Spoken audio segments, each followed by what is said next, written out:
Railway ಇಲಾಖೆಯ ಕನ್ನಡ ದ್ರೋಹದ ವಿರುದ್ಧ ಕರ್ನಾಟಕ ರಕ್ಷಣಾ ವೇದಿಕೆ ಸಮರ.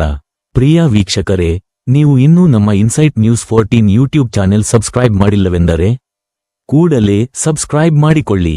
ರಾಜ್ಯದಲ್ಲಿ ಮತ್ತೊಮ್ಮೆ ಭಾಷಾ ಸ್ವಾಭಿಮಾನದ ಕಿಚ್ಚು ಹೊತ್ತಿಕೊಂಡಿದೆ. ನೈಋತ್ಯ ರೈಲ್ವೆ ಇಲಾಖೆ ಕನ್ನಡಿಗರ ಬೆನ್ನಿಗೆ ಚೂರಿ ಹಾಕುವ ಕೆಲಸಕ್ಕೆ ಮುಂದಾಗಿದೆಯಾ? ಹೀಗೊಂದು ಗಂಭೀರ ಆರೋಪದೊಂದಿಗೆ ಕರ್ನಾಟಕ ರಕ್ಷಣಾ ವೇದಿಕೆ ಈಗ ನೇರ ಯುದ್ಧ ಘೋಷಿಸಿದೆ. ಹೌದು, ಜೂನ್ 25ರಂದು ನಡೆಯಲಿರುವ ಗೂಡ್ಸ್ ಟ್ರೈನ್ ಮ್ಯಾನೇಜರ್ ಹುದ್ದೆಗಳ ಪದೋನ್ನತಿ ಪರೀಕ್ಷೆಯಲ್ಲಿ ಕನ್ನಡವನ್ನು ಸಂಪೂರ್ಣವಾಗಿ ಕಡೆಗಣಿಸಿರುವುದು ಈಗ ಕರವೇ ಕಾರ್ಯಕರ್ತರ ಕೆಂಗಣ್ಣಿಗೆ ಗುರಿಯಾಗಿದೆ. ಈ ಕುರಿತು ಶಿವಮೊಗ್ಗದಲ್ಲಿ ಕರವೇ ಜಿಲ್ಲಾ ಘಟಕದ ವತಿಯಿಂದ ಮಹತ್ವದ ಮಾಧ್ಯಮ ಗೋಷ್ಠಿ ನಡೆಸಿ ರೈಲ್ವೆ ಇಲಾಖೆಗೆ ಖಡಕ್ಕೆಚ್ಚರಿಕೆ ನೀಡಲಾಗಿದೆ. ಆ ಕುರಿತಾದ ಒಂದು ಕಂಪ್ಲೀಟ್ ರಿಪೋರ್ಟ್ ಇಲ್ಲಿದೆ.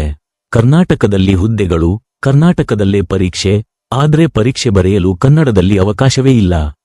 ಹೌದು, ನೈಋತ್ಯ ರೈಲ್ವೆಯ ಹುಬ್ಬಳ್ಳಿ, ಬೆಂಗಳೂರು ಮತ್ತು ಮೈಸೂರು ವಿಭಾಗಗಳಲ್ಲಿ ಜೂನ್ 25ರಂದು ಗೂಡ್ಸ್ ಟ್ರೈನ್ ಮ್ಯಾನೇಜರ್ ಹುದ್ದೆಗಳಿಗಾಗಿ ಕಂಪ್ಯೂಟರ್ ಆಧಾರಿತ ಪದೋನ್ನತಿ ಪರೀಕ್ಷೆ ಆಯೋಜಿಸಲಾಗಿದೆ.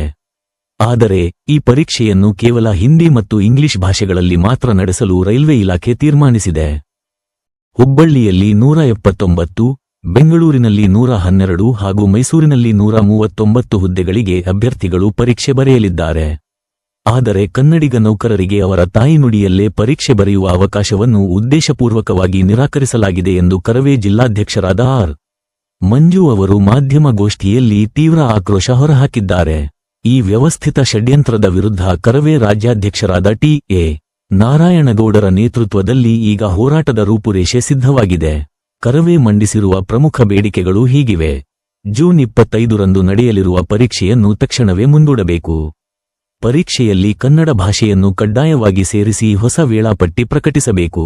ಕರ್ನಾಟಕದಲ್ಲಿ ನಡೆಯುವ ಎಲ್ಲಾ ರೈಲ್ವೆ ನೇಮಕಾತಿ ಮತ್ತು ಪ್ರಮೋಷನ್ ಪರೀಕ್ಷೆಗಳಲ್ಲಿ ಕನ್ನಡಕ್ಕೆ ಮೊದಲ ಆದ್ಯತೆ ಇರಬೇಕು. ಕರ್ನಾಟಕದ ನೆಲ ಬೇಕು, ತೆರಿಗೆ ಬೇಕು, ರೈಲು ಮಾರ್ಗಗಳು ಬೇಕು, ಆದರೆ ಕನ್ನಡ ಮಾತ್ರ ಬೇಡ ಎಂಬ ಕೇಂದ್ರ ಸಂಸ್ಥೆಗಳ ಈ ಧೋರಣೆಯನ್ನು ಇನ್ಮುಂದೆ ಸಹಿಸಲು ಸಾಧ್ಯವಿಲ್ಲ ಎಂದು ಕರವೇ ಎಚ್ಚರಿಸಿದೆ. ಒಂದು ವೇಳೆ ಜೂನ್ 25ರೊಳಗೆ ರೈಲ್ವೆ ಇಲಾಖೆ ತನ್ನ ನಿರ್ಧಾರ ಬದಲಿಸದಿದ್ದರೆ ಹುಬ್ಬಳ್ಳಿ, ಬೆಂಗಳೂರು ಮತ್ತು ಮೈಸೂರು ಪರೀಕ್ಷಾ ಕೇಂದ್ರಗಳ ಎದುರು ಸಾವಿರಾರು ಕಾರ್ಯಕರ್ತರು ಮತ್ತು ರೈಲ್ವೆ ನೌಕರರೊಂದಿಗೆ ಬೃಹತ್ ಪ್ರತಿಭಟನೆ ನಡೆಸುವುದಾಗಿ ಶಿವಮೊಗ್ಗ ಜಿಲ್ಲಾ ಘಟಕದ ಕರವೇ ಎಚ್ಚರಿಸಿದೆ. ರೈಲ್ವೆ ಇಲಾಖೆಯ ಈ ನಡೆಗೆ ಕನ್ನಡಿಗರ ಪ್ರತಿರೋಧ ಯಾವ ಸ್ವರೂಪ ಪಡೆದುಕೊಳ್ಳುತ್ತೆ ಅಂತ ಕಾದು ನೋಡಬೇಕಿದೆ. ಮುಂದಿನ ಅಪ್ಡೇಟ್ಸ್ಗಾಗಿ ನೋಡ್ತಾ ಇರಿ ಇನ್ಸೈಟ್ ನ್ಯೂಸ್ 14.